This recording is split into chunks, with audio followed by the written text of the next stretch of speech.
আজকে কয়েকটা দিন ফেসবুকে ঢুকলে এই ভিডিওটি আমার সামনে আসতেছে।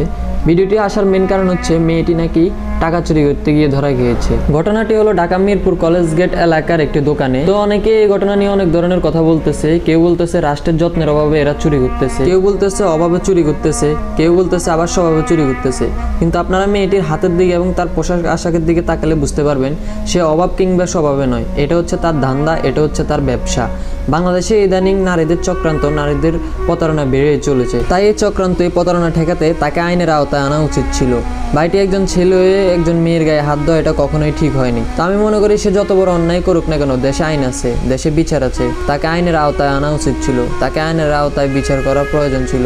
কিন্তু আপনি একজন ছেলে হয়ে একজন মেয়ের গায়ে এভাবে প্রকাশ্যে হাত দেবেন, এটা কখনোই হয় না। তো আপনারা কি মনে করেন, ভাইটি মেয়েটির গায়ে হাত দেওয়া কি ঠিক হয়েছে? তো সবাই আপনাদের মন্তব্য জানাবেন কমেন্ট বক্সে। তো সবাই ভালো থাকবেন, সুস্থ থাকবেন। আবার দেখা হবে অন্য কোনো ভিডিও নিয়ে। আসসালামু আলাইকুম।